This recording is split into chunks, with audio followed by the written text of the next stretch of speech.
Claude's my favorite model. I use Claude all the time for coding. Honestly, Claude at the moment is just like, oh my goodness, this is a great application. This is the best. This is enterprise class. This is world class. This is the best thing I've ever seen. And I feel great. I feel like I'm the best coder in the world. Thanks, Claude. And I kind of want that, right? It does feel good, but there is a negative to this as well. All that and more on Mixture of Experts, a Think podcast. I'm Tim Huang, and welcome to Mixture of Experts. Each week, MOE brings together a simply incredible team of researchers, product leaders, and deep thinkers to distill down and navigate the increasingly complex and increasingly noisy world of artificial intelligence.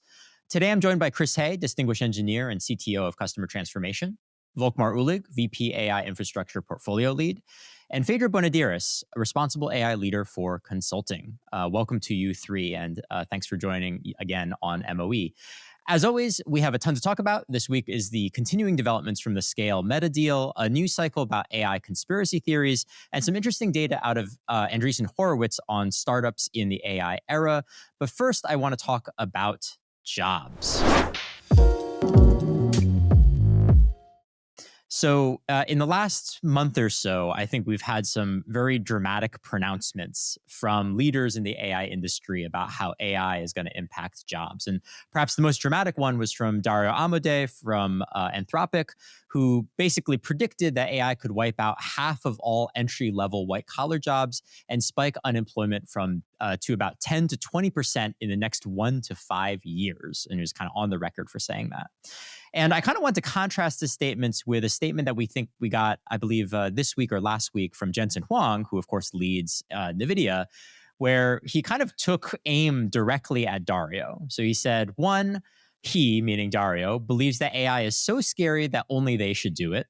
Two, that AI is so expensive that no one else should do it. And three, that AI is so incredibly powerful that everybody will lose their jobs, which explains why they should be the only company building it. It's like pretty harsh words from a world that I think tends to be pretty, nice to one another.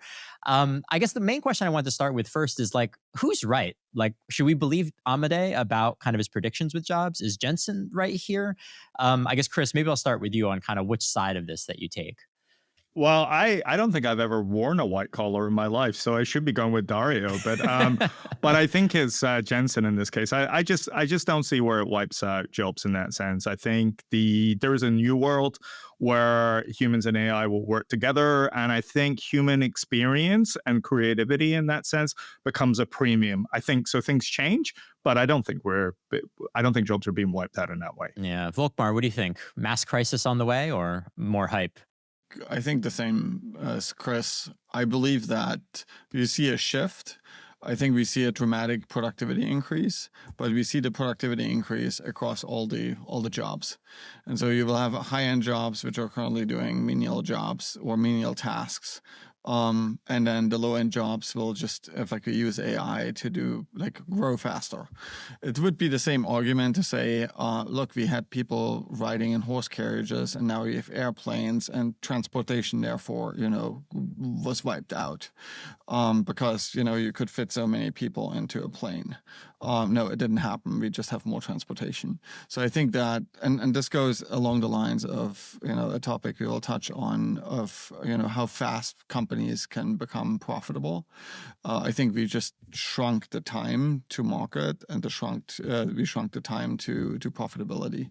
Phaedra, last but not least, what do you think? So I guess we're getting a very strong signal of not a big deal here, but I'm curious what you think. Well, I thought that the New York Times article that came out this week about the jobs that will proliferate because of AI, I thought added some more interesting color.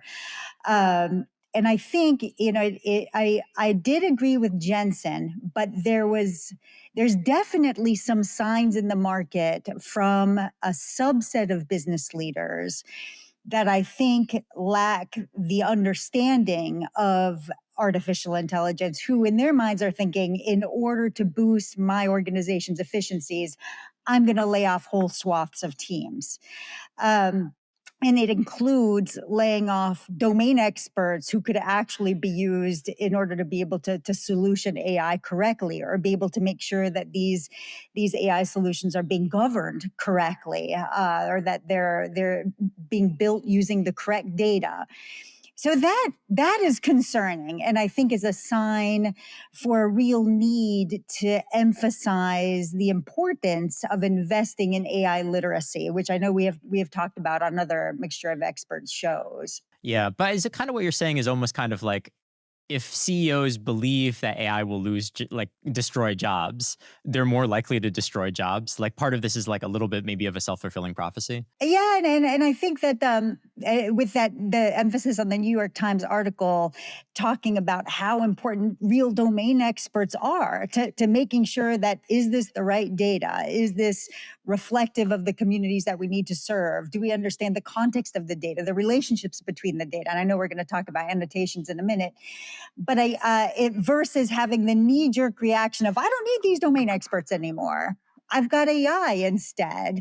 Again, this goes back to making sure you have leadership who really understand, how is this sausage made? What are we even talking about when it comes to this technology? Ironically, I think the CEOs are maybe the ones that could be replaced by AI, and don't need them anymore, because I think they'd make better decisions on whether to keep the domain experts or not. And in fact, every time I've interacted with ChatGPT or Claude or whatever, it's always very positive. So about humans. So I think go AI. So that's the first place to do layoffs. Start with the CEOs and work your way from there.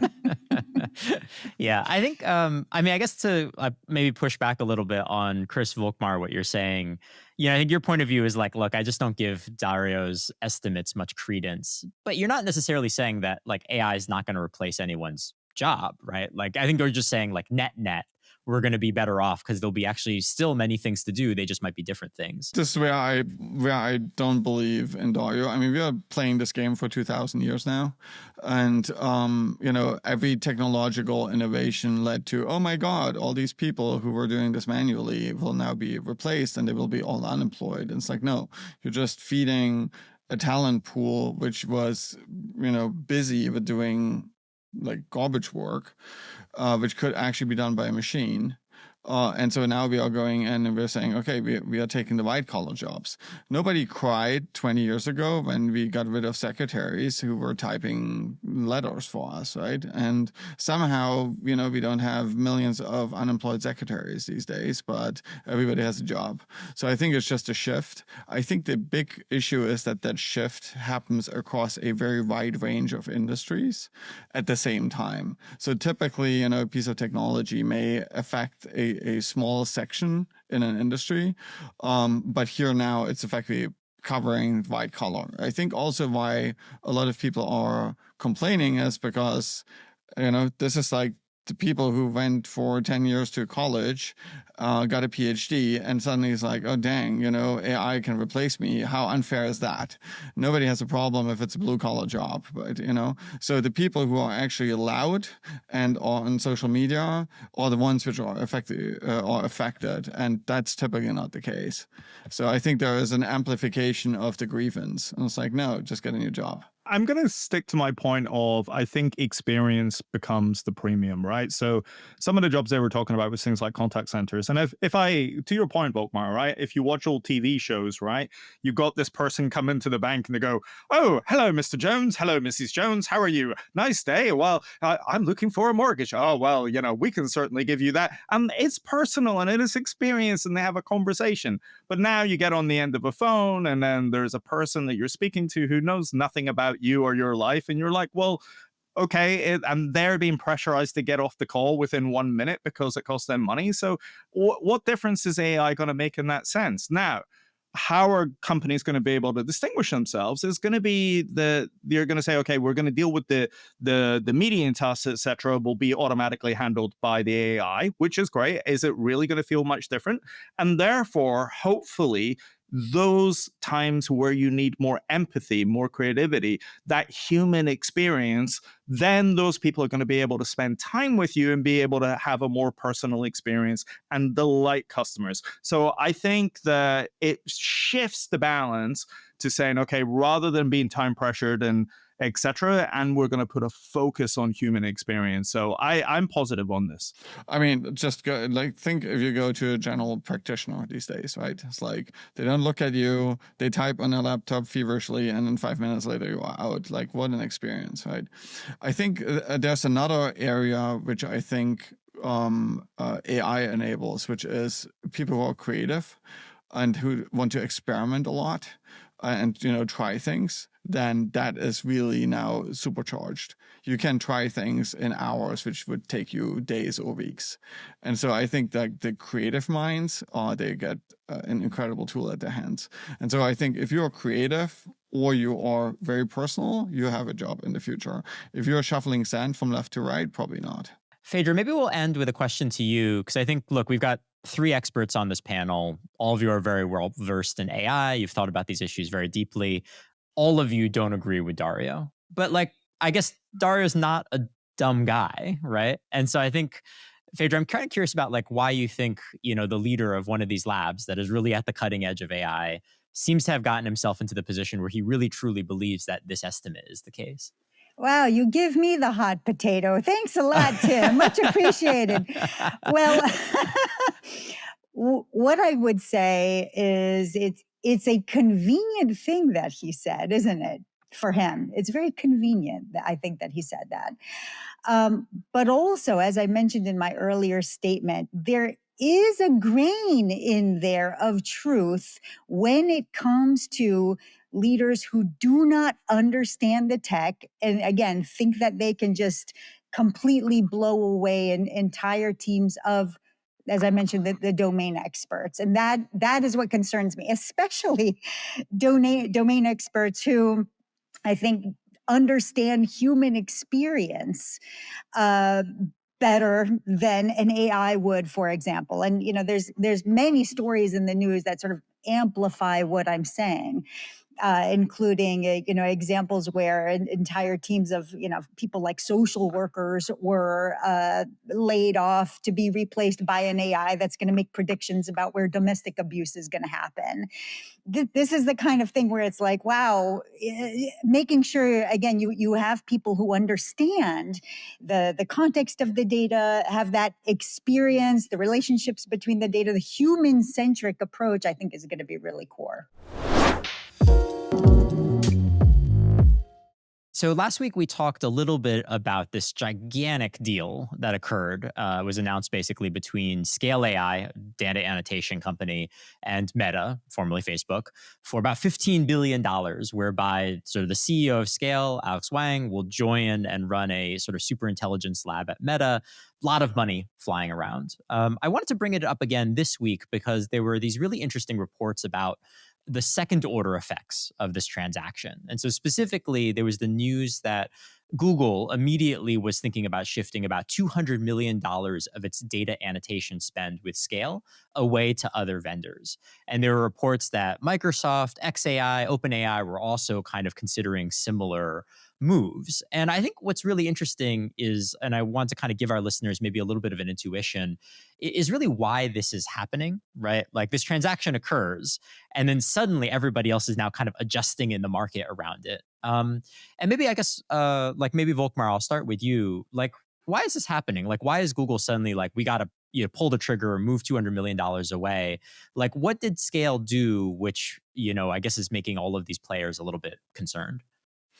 I think it's primarily the question of, do I want to send, how much barrier is between Meta and Scale? And then do I want to send my proprietary data to my competitor, right? And I think this is something which could be a knee-jerk reaction, or this could be something permanent. I think right now, it's probably a knee-jerk reaction of people saying, oh, we don't know how that structure will look like. Maybe they have read the terms of service and suddenly are afraid. So I'm sitting here watching, is this something which is just a blip in the market, or is it a major shift? I don't think that, human annotation is is a super proprietary technology. So I think that what we are seeing is that Scale did something right because they got all these customers, but then on the flip side, it's somewhat of a commodity. If I can move $200 million to another vendor overnight, and I effectively expect no fallout from that. So and then we need to ask the question, like, is it an overpaid commodity? It's like, did they actually pay the right price? Because they probably paid on revenue. For sure. Yeah, I think there's kind of two really interesting things there. Let's take the first one, which I think is maybe, Chris, you can take this question is, okay, like you're sending some of your most sensitive data to a third party company. And now you're kind of left in a situation where that third party company is now maybe under unclear ownership. And so you get your jitters, right? Like I think what Volkmar is saying. How did companies end up here? Like, why doesn't a company like Google do all this annotation just in-house? I think the clue is a little bit in the name, which is scale, right? Which is, I think yeah, you're welcome. No, I think the reality is that in order to do this annotation, you're going to have to hire a lot of different people from different backgrounds at different price points. And you may or may not want to be associated with those price points, etc. So I think that everybody wants to have a little bit of separation, and to your point, it becomes a commodity transaction, which is I need this data here, and I need it with my annotations, and I don't really want to know the mechanics. I don't want to hire people. I don't want to deal with the social security, the contracting, all of the logistics around hiring a large workforce. In the same way as, I hate to say it this way, but things like cleaning companies or security companies, it's not like corporations hire those folks in that sense. So there's a whole sort of administrative and scale element to this. So that's, I think, one of the major reasons. Are they going to be sharing that data? I mean, the reality is probably not. I mean, I think Scale is going to be sensible about this. I don't think it makes a lot of business sense to go around saying, hey, they're training it this way, they're training this is their data sets, you might want to do the same. So I just don't think that's going to be the case. But then who knows, right? And they don't have a controlling interest either. But who knows how that pushes on there. So I think to Volkmar's point is probably knee-jerk. However, it probably is getting people to start questioning what they do anyway. And actually, I don't think it's a bad thing, because if everybody's getting their data from the same sources anyway, then how much diversity is in the training set anyway? And again, you have to realize when you're talking to a lot of these different models, you do get very, very similar answers, right? From model to model. So maybe, just maybe, the models are going to start giving slightly different answers if the data is switching around a little bit and coming from different sources. So I don't think it's necessarily a bad thing. Yeah, I think this is the kind of second prong of, Volkmar, your response that I think is so interesting. And Phaedra would be really interested in your thoughts on this is, I think a lot of people have said, company like Scale, like, what is the moat? I can just get anyone to annotate. And I think, a little bit of what's happening in the market now, I think, is companies looking around and be like, who else can I move this to? And I think we are testing just how much of a commodity annotation is. But do you want to speak to that? Is data annotation just a commodity service? Like, can anyone do it? Or is actually, maybe we're finding that like this is actually maybe a little bit more bespoke and complicated than it looks like on its surface? Annotating data is core to being able to trust AI, like annotating it correctly. It is, I think I disagree that it is a commodity. I think there does need to be some domain expertise, and we see examples in the news of where data was incorrectly annotated, and it ended up causing outputs or outcomes that were unfair, inaccurate to people. And in particular, like, some examples that come to mind are in the healthcare space. So I think, maybe it depends, like, are there high risk use cases that is going to require that domain expertise, or other use cases where it's not as important? But it is, I think, central to the question of trust. Yeah, I was joking with a friend recently. I was like, I'm going to start a business that does like the most artisanal data annotation, right? Like, this is just going to be, we're going to be the LVMH, the luxury provider of data annotations.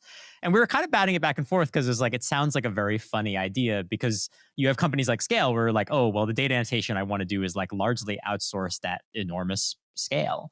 But I guess in a world where models are becoming more and more capable, it kind of feels like you might need that kind of service in the future where it's like, oh, we have 20 Nobel laureates that just annotate data for you. Like that becomes the really valuable thing. I guess, Volker, maybe I'll kick it back to you. Like, do you buy that? Or is that kind of just like there's not really a moat there? Probably anything which you can compute, we can do through reinforcement learning. So you probably don't want to do the Nobel Prize winners, but I think Yeah.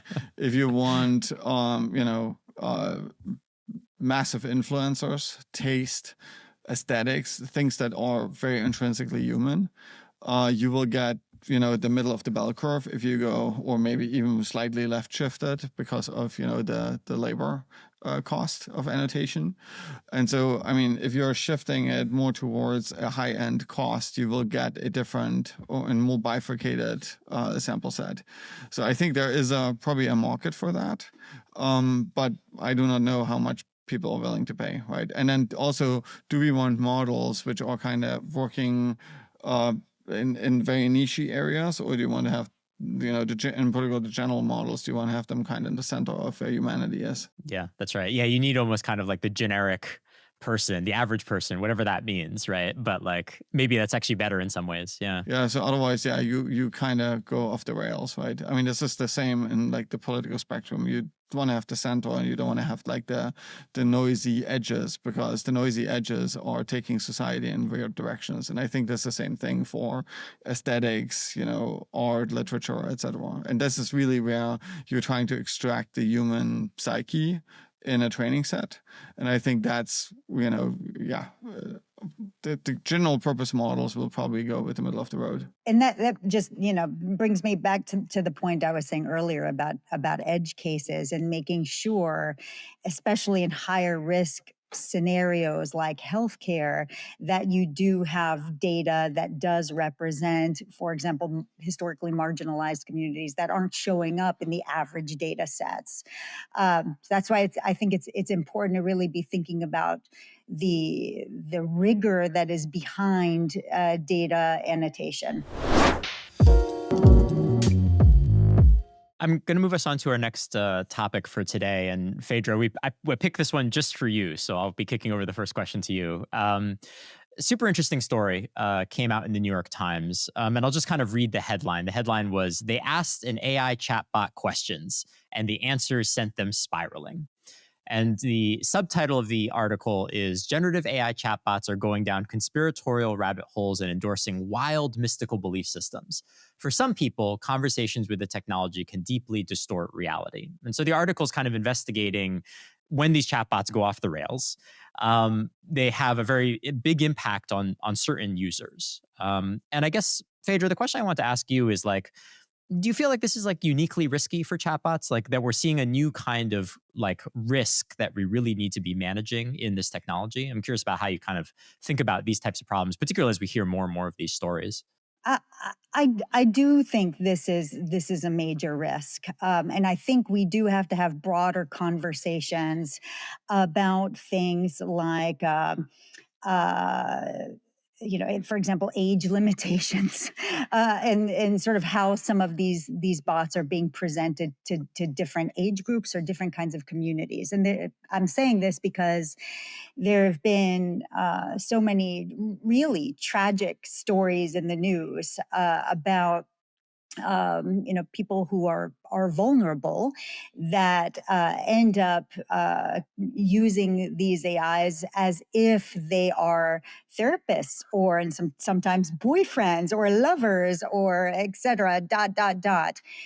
And I think it just shows that I think that the human mind is easily crackable, and it's easy to trick and manipulate in many ways, which is why we really need to be thinking carefully about what would appropriate controls look like, for example. That being said, I've had really interesting conversations with other peers of mine who argue that, if for example, you've got someone who's elderly and alone, and they're in a nursing home, like, is there harm in them interacting with a bot as if it's a human? Like, what could the harm be? The New York Times, again, I could bring up the New York Times. They did a fantastic cover story. I want to say it was several months ago, again, about a woman. I want to say she was like in her 30s who had fallen in love with an AI, and sort of, what that relationship was like. And she tried to break up with it over 30 times, et cetera, et cetera. And it was, again, I think illuminating the fact that, she knew that, this bot is creating words in a conversation and ultimately that are predictions of the next syntactically correct word, and that it doesn't have emotion. But it seemed, because it was learning her patterns, it seemed so very lifelike. So yeah, I think there are tremendous concerns. Volkmar, it was not come as any surprise that I'll turn to you next. There's perhaps one point of view, and I think this is like very interesting, and I think this is exactly the conversation I want to have, which is there were some concerns about this, in the world of, say, like, TV, or even like the Facebook algorithm. I remember often had a lot of these arguments, which is it's so good at pulling you in. It's taking up so much of your time. Should we be concerned about it? I'm kind of curious about, do you see the risks sort of the same way as Phaedra, or do you go in a different direction? I think that what it does is it's the first time that society we went from everybody knew the same because everybody watched the evening news, to effectively a very splintered, larger groups of people, which are operating in virtual social circles. So now you already splintered it, and now I can individualize that and go all the way down to you have the right to your own conspiracy theory because you have an AI which can give you any answer. So I think that there is is there a risk? Yes, there is a risk if people don't understand that they are, interacting with a machine and the machine can hallucinate. But I think that's a training process. We are currently all in awe, shock and awe probably, that, a computer can, like imitate a human being. We are not sentient, right? But it's a really close imitation, and it tricks our brain. And so I think the same thing could be said for, computer games, virtual reality things. But I think people start understanding that they're actually working with a machine, and that the machine and learn the limits of the machine. And the more it imitates a human, the more the more people get fooled. But in the end, it's still a machine. And so I think there are humans are capable of understanding the difference. And yes, there are some people who will not. And they will take this thing for, the magical oracle, which tells me the truth. Does that mean you think there should be age limits? So if you've got a young child who is interacting who may not understand, there should be limitations? If you say young child, and then not now, what's a young child? Like a 6-year-old, probably. I think we need to put guardrails around it. On the other hand, I believe that it's an incredibly powerful tool, which we should, kids should grow up with. So, for example, I'm in Texas. In Texas, it's illegal to use ChatGPT in public school. I was like, that's wrong. They should absolutely use ChatGPT because otherwise they're not ready for the workforce. So how can kids be penalized for using technology, which if they don't understand the technology when they hit, the workforce, they will effectively be completely disadvantaged. So I think that there is we are, if you look when the first iPhone came out, there were no controls whatsoever. And over time, we figured out what controls we need to introduce. Time limits, what you can play, what you can see, etc. But that's a discovery. I don't think we can do this through regulation. We need to do this through discovery and figure out, where the limits are. And yes, we are exposing a large body of people to risk. It's now the question of how fast we are reacting. As long as it's not the government doing, but technology companies are figuring out, then we are not on a 10-year time scale, but probably on a year time scale. I've actually spent a lot of time thinking about this. Not O3 Pro levels of thinking. I haven't dedicated 13 minutes to this. More like O4 mini levels of thinking. But the interesting thing about this is that pretty much all of the models at the same time are now kind of suffering from this in general, which is, I don't want to go as far as saying the sycophancy type thing, but kind of the more sort of positivity or spiraling type stuff. And I wonder if it's related to a couple of things. I think there are two things that I've seen in the industry over the last year that I think may be affecting this. I think number one is everybody is pretty much switch to reinforcement learning. And if we think about what's at the heart of reinforcement learning, it is a reward model, right? So you do well, you give a good response, you get a cookie. If you give a bad response, you don't get a cookie. And then the model learns over time to give the good responses because it wants to eat all the cookies, right? So if we think about these spiraling type things, I wonder if, my own conspiracy theory here, I wonder if that is an after effect of the fact that we're reward modeling, and therefore knowing that it's going to get its cookie, that it's going to go for the positive or alternatively the negative in a situation to lead you down that rabbit hole. So I think it's that sort of cumulative effect. And I wonder if that's a side effect of RL. And I think the second one is, which probably relates to that, is if we think about all the benchmarking and, my theory on benchmarking, one of the biggest benchmarks that people like to hit themselves against is the whatever their ELO rating is on the chatbot arena. And that really is about, this is the best response or this is the worst response in that sense.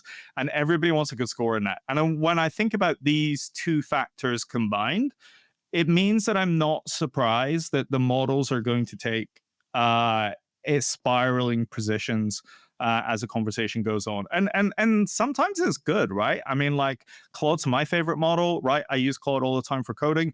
And honestly, Claude at the moment is just like, oh my goodness, this is a great application. This is the best. This is enterprise class. This is world class. This is the best thing I've ever seen. And I feel great. I feel like I'm the best coder in the world. Thanks, Claude. And I kind of want that, right? It does feel good, but there is a negative to this as well. So I think it needs to be worked out, but I do wonder if RL and kind of ELO ratings in chatbot arena it's these two things combined is maybe leading to these types of outcomes. So the what you're saying is the reward function for the model creators is wrong, which is the benchmark, which is supposed to make you happy.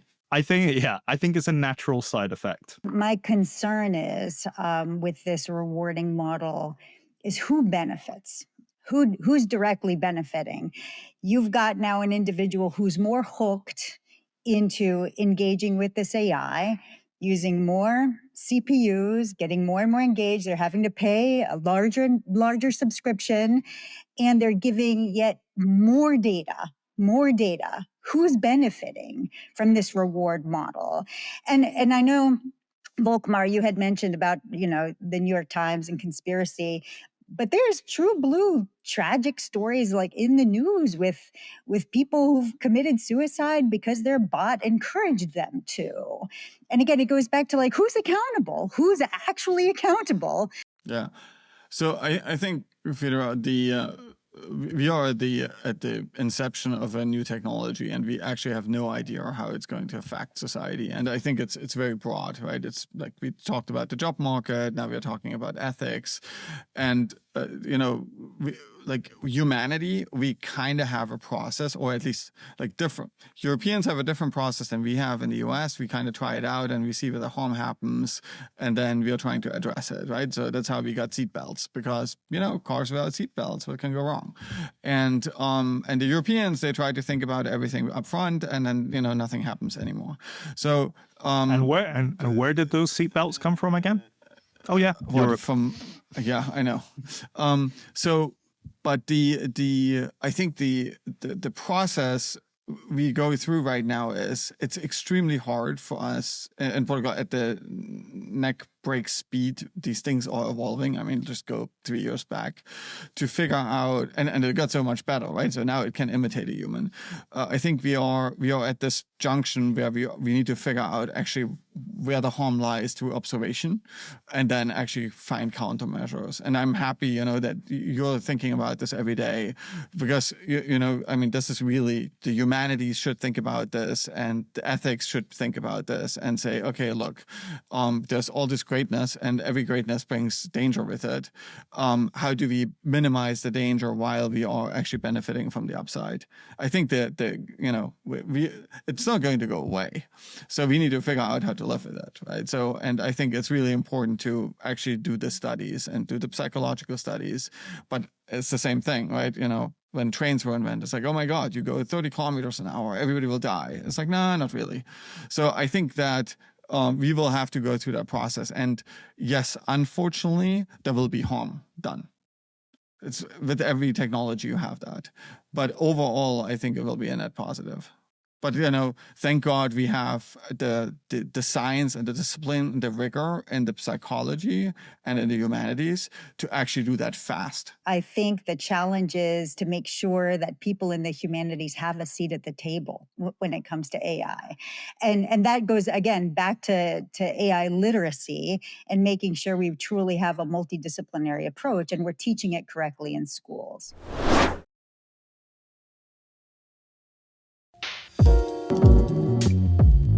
Final little bit that I just wanted to kind of touch on in our last 5 minutes or so is some data that got released by the VC fund Andreessen Horowitz. And I just want to talk a little bit about this because they were kind of looking at all the data that they have about investments and they start to make some observations about what's happening to startup world in an age of AI. And I think there's kind of two really interesting data points that I want to raise and then kind of get this panel's maybe final hot takes before we wrap up. The first one is typically from a revenue standpoint, B2B has always been better than B2C. But I think one of the things that they're kind of putting here is that it looks like right now, what they're seeing at least is the revenue benchmarks for B2C are outpacing that for B2B, which I think is quite interesting on the startup side. And then I think the second one is that they found, at least in their data, that about 1/3 of their consumer companies are raising funding to train their own models. And so this is not a dynamic that I think was certain early on, which is, well, maybe the application layer is going to rely on all these foundation model companies. But it kind of seems like at least the VC world is very frothy about the idea of kind of like in-housing and developing their own models. And so I guess maybe, Chris, maybe I'll kick it to you. If you have a quick hot take on this data, what you think people should take away from it, or if we should trust this data at all, right? It's just a sample of what Andreessen is seeing out there. I think it's tough in the startup space because everything is going to be about AI, and therefore it's going to become, what is your differentiator going to be, right? So you have to do something that the large AI companies are not doing. So if you're an AI company trying to build a chat GPT, I dare I say it, unless unless you got billions and billions of dollars, you're probably not going to achieve that, right? So so you need to find your specialism in some way, and that could be a brand new experience. It could be a part of the market. So if everybody's running at B2C, maybe you pick a specialized niche industry in B2B, for example. Or if it's things like data, then maybe I've got access to a bunch of data that the general model providers don't have, or I have domain knowledge as well, where that can be different. And therefore, in that sense, once you've got access to that, maybe it makes sense to say, okay, I'm going to take a specialized model and try and do this one thing better. So if I'm offering a new application rather than the general capabilities of the large models, if I can bring in that specialized domain knowledge into my own model and then put in experience and then hit that market, then maybe I'm not going to be hit by the large providers later on. And I think that's probably the space they're all sort of contending with. And AI is cool, right? So, and that's where money's going. So you have to sort of play in that space. So I think that's it. I think the caution I would have is that, it's back to the moat, right?